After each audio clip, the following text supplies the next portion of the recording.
Assalamualaikum warahmatullahi wabarakatuh. Apa kabar anak-anak ibu semuanya? Ibu berharap semoga kalian dalam keadaan sehat walafiat ya.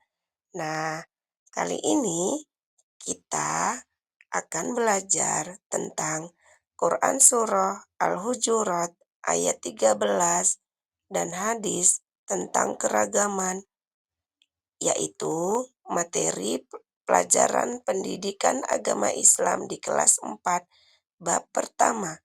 Sebelum kita belajar, kita berdoa dulu yuk. Doa sebelum belajar. Bismillahirrahmanirrahim. Raditu billahi rabba wabil islami dina wabi Muhammadin nabiyya wa rasulah. Rabbi zidni ilma warzuqni fahma wa amalan solihah. Amin. Nah, anak ibu, sebelum kita lanjut pembelajaran kita, ada baiknya kita mengetahui dulu ya apa yang menjadi tujuan pembelajaran kita kali ini. Adapun yang menjadi tujuan pembelajaran kita kali ini adalah kita mampu untuk membaca Quran Surah Al-Hujurat ayat 13 dengan tartil. Yang kedua, menghafal dan memahami makna Quran Surah Al-Hujurat ayat 13. Yang ketiga, menghafal dan memahami hadis tentang keragaman. Yang keempat, menunjukkan sikap menghargai dan keragaman yang ada di sekolah dan di lingkungan di sekitar kita. Selanjutnya, mari kita menghafalkan dan melafazkan bunyi surah Al-Hujurat ayat 13. Ikuti ibu guru ya. Bismillahirrahmanirrahim.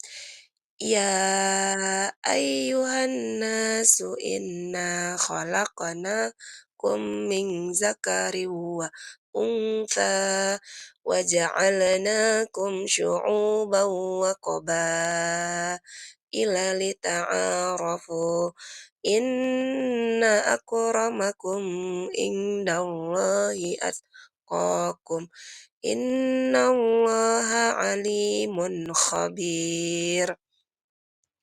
Nah, itu bunyi dari surah Al-Hujurat ayat 13 yang artinya, wahai sekalian manusia, sesungguhnya kami menciptakan kamu dari seorang laki-laki dan seorang perempuan, dan kami jadikan kamu berbangsa-bangsa dan bersuku-suku, agar kamu saling mengenal.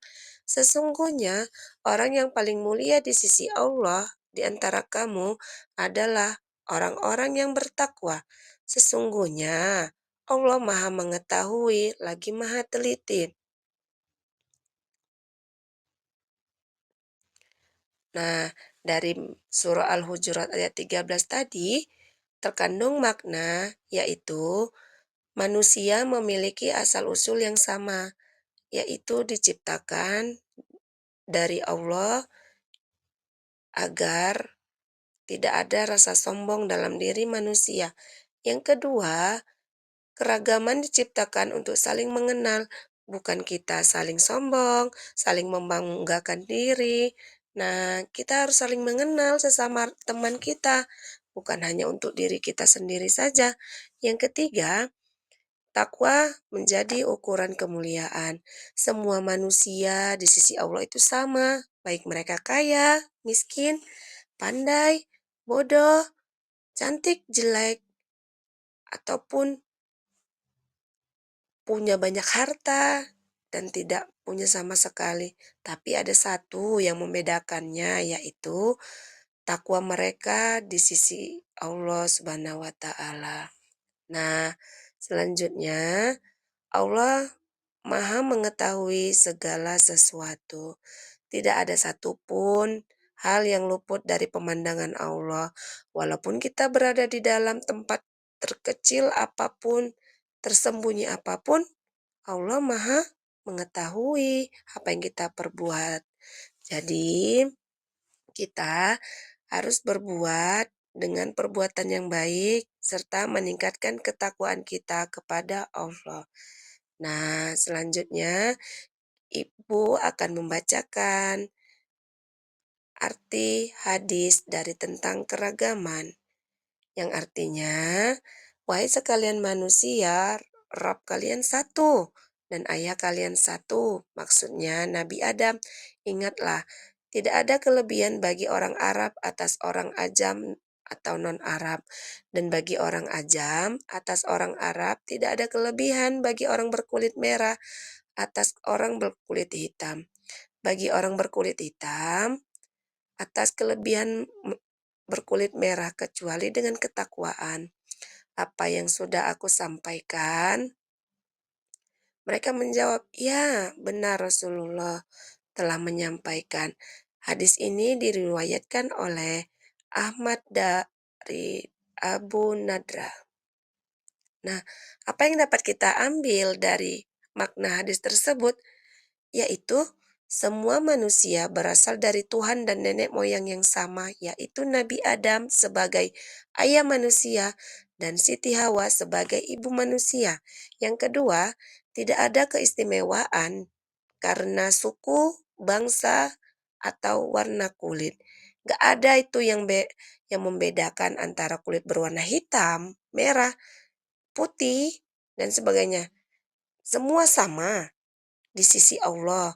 Yang memuliakan itu manusia dengan yang lainnya, manusia lainnya di sisi Allah itu hanya tingkat ketakwaannya. Semakin mereka bertakwa kepada Allah, maka semakin mulialah mereka di sisi Allah.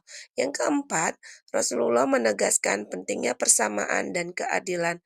Nah, kita harus menegakkan persamaan dan keadilan dalam kehidupan kita sehari-hari. Jangan ada perbedaan.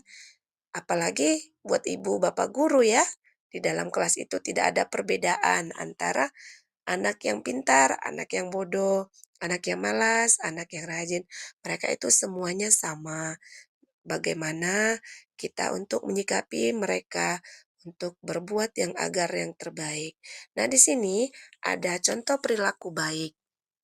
Yang pertama, menghargai teman yang berbeda bahasa daerah. Nah, di kelas itu mau ada berbeda bahasa, misalnya dari bahasa Batak, bahasa Jawa, itu sama saja. Anggaplah perbedaan itu sebagai nikmat yang mulia, yang baik dari Allah. Yang kedua, tidak mengejek logat bicara teman dari luar daerah. Nah, bagi anak-anak yang memiliki logat bahasa Batak, jangan diejek ya kalau temannya lagi berbicara di dalam kelas. Nah, yang ketiga, saling membantu meski berbeda latar belakang. Apapun latar belakang kita, suku, budaya, bangsa, agama, kita harus saling membantu.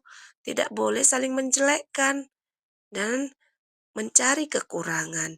Yang keempat, menghormati perbedaan adat di sekolah. Nah, semua perbedaan yang ada di sekolah itu kita jadikan anugerah yang baik yang datang dari Allah, bukan untuk dijadikan ajang permusuhan. Nah, kesimpulan dari pembelajaran kita kali ini adalah kita semua bersaudara dalam kemanusiaan. Yang kedua, keragaman adalah anugerah Allah yang harus kita hargai. Yang ketiga, Allah menilai ketakwaan, bukan penampilan atau kekayaan, ataupun kecantikan yang serta ketampanan yang kita miliki. Yang keempat, kita menghargai perbedaan adalah wujud iman dan akhlak mulia kita kepada Allah. Karena kita percaya kepada Allah bahwasannya apapun yang diciptakan Allah pasti itu adalah yang terbaik bagi kita. Jadi, kita diciptakan Allah itu untuk saling mengenal, bersaudara, tidak bermusuhan, dan kita saling melengkapi kekurangan. kita dengan yang lainnya. Nah, sampai di sini dulu ya anak-anak ibu pembelajaran kita hari ini. Semoga kalian lebih memahami tentang perbedaan dan keragaman yang kita miliki. Nah, setelah kita belajar, mari kita ucapkan hamdalah. Alhamdulillahirabbil alamin. Sampai berjumpa di kelas Ibu Dewi selanjutnya ya. Assalamualaikum warahmatullahi wabarakatuh.